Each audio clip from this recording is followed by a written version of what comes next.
Hello guys, അപ്പോൾ തന്നെ നമ്മൾ അടുത്ത ഡെസ്റ്റിനേഷൻ എത്തിയിട്ടുണ്ട്. ഈ ഡെസ്റ്റിനേഷനാണ് കാവേരി എലിഫൻറ്റ് പാർക്ക്. അപ്പോൾ കാവേരി എലിഫൻറ്റ് പാർക്കിൽ ആനസവാരിയും കാര്യങ്ങളൊക്കെ അവൈലബിൾ ആണ്. അപ്പോൾ നമ്മൾ പോകുന്ന വഴിക്ക് കാർ ദൂരെയാണ് പാർക്ക് ചെയ്തത്. അപ്പോൾ വന്ന വഴിക്ക് നമ്മൾ ചാമ്പയ്ക്കൊക്കെ പറക്കിക്കൊണ്ടാണ് വന്നത്. ചാമ്പയ്ക്കയും പറക്കി അതിൽ നിന്ന് വന്നു. അങ്ങനെ നേരെ കാവേരി എലിഫൻറ്റ് പാർക്കിൻ്റെ എൻട്രൻസ് ഭാഗത്ത് നമ്മൾ എത്തിയിട്ടുണ്ടായിരുന്നു. അപ്പോൾ ഇതാണ് എൻട്രൻസ്, ആനത്താവളം. അപ്പോൾ നമ്മൾ എന്താ പറയുക, കാവേരി എലിഫൻറ്റ് പാർക്കിലെത്തി. ശരിക്കും ഇവിടുത്തെ എനിക്ക് തോന്നുന്ന ടിക്കറ്റിൻ്റെ എമൗണ്ട് എന്ന് പറയുന്നത് 100 അല്ലെങ്കിൽ 150 ആയിരിക്കണം. കറക്റ്റ് എനിക്ക് ഓർമ്മയില്ല, കാരണം ഞാൻ ഇതൊന്നും നോക്കാറില്ല. അപ്പോൾ എനിക്ക് കറക്റ്റ് ഓർമ്മയില്ല. 100 അല്ലെങ്കിൽ 150 ആണ്, അതിന് കൂടുതലല്ല. പുള്ളി കയറി കഴിഞ്ഞപ്പോഴത്തേക്കും താണ്ടേ പാർക്കും കാര്യങ്ങളുണ്ടായി. ഞാൻ ഊഞ്ഞാലാടിക്കൊണ്ടിരിക്കുമ്പോൾ നേരെ ഓപ്പോസിറ്റ് നോക്കിയപ്പോൾ താണ്ടേ അച്ഛനും അമ്മയും സ്വിങ്ങിൽ കയറിയിരിക്കുന്നു. വേറെയും കുറേ വലിയവരും ഉണ്ടായിരുന്നു. അപ്പോൾ അതൊക്കെ കണ്ടൊക്കെ കഴിഞ്ഞ് ആനസവാരി ശരിക്കും നമുക്ക് ചെയ്യാൻ പറ്റിയിട്ടുണ്ടായില്ല, കാരണം ഉച്ച സമയത്ത് പോയതുകൊണ്ട്.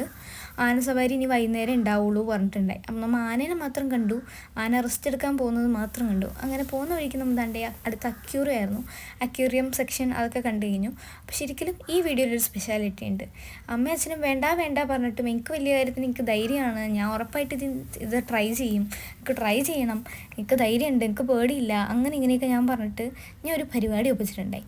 ആ പരിപാടിയുടെ ഡീറ്റെയിൽഡ് ആയിട്ടുള്ള വീഡിയോ ഞാൻ എന്തായാലും അൺമ്യൂട്ട് ചെയ്ത് കാണിക്കുന്നതായിരിക്കും. സൗണ്ടും കാര്യങ്ങളും നിങ്ങൾ കേട്ടോ.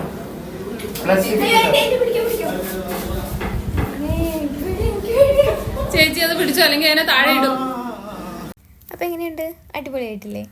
അമ്മ എന്നോട് പറഞ്ഞതാണ് നിനക്ക് പേടിയാണ്, നിനക്ക് കഴിയൂല എന്ന്.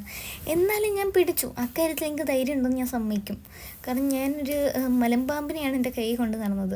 അങ്ങനെ മലമ്പാമ്പിനെയും പിടിച്ച് എന്താ പറയുക, അതിൻ്റെ നാക്ക് ഇങ്ങനെ നീട്ടിക്കൊണ്ട് എൻ്റെ അടുത്തോട്ട് വരും. അപ്പോൾ എനിക്ക് പേടി എന്താണ്, ശരിയാണ് ട്രെയിൻഡാണ്, ഒന്നും ചെയ്യൂല. പക്ഷേ ഈ നാക്ക് നീട്ടി വരുമ്പോഴേ ട്രെയിൻഡാണ്, ഒന്നും ചെയ്യൂല എന്നുള്ള ബോധമൊന്നും നമ്മുടെ ഉള്ളിൽ വരില്ല.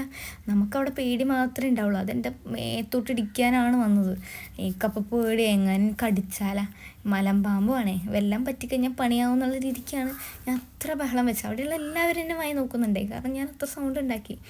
അപ്പോൾ ആ പരിപാടിയും കാര്യങ്ങളൊക്കെ കഴിഞ്ഞ് എന്തായാലും വൺസ് ഇൻ എ ടൈം നമ്മൊരു പാമ്പിനെ പിടിച്ചു എന്നൊരു തെളിവ് നമുക്ക് വേണമല്ലോ. ഏത് റിയൽ പാമ്പിനെ പിടിച്ചു എന്നുള്ളൊരു തെളിവ് വലിയ കാര്യമൊക്കെ തന്നെ, എനിക്കത് വലിയ കാര്യം കേട്ടോ.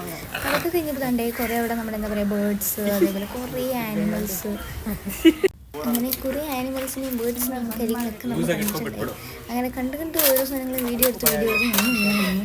എനിക്കിപ്പോൾ പറയാം, അടിപൊളി എക്സ്പീരിയൻസ് തന്നെയാണ്. കാരണം ഇതിന് മുന്നേ നമ്മൾ കഴിഞ്ഞ വട്ടത്തൊരു ട്രിപ്പിൽ നമ്മൾ ഇതേപോലത്തെ ഒരു ഇതിനകത്ത് കയറിയിട്ടുണ്ടായിരുന്നു, ആനിമൽസിലൊക്കെയുള്ള. എന്തായാലും ഇതൊക്കെ ഇവിടുത്തെ വിശേഷം. അടുത്ത ഡെസ്റ്റിനേഷൻ കാണാം.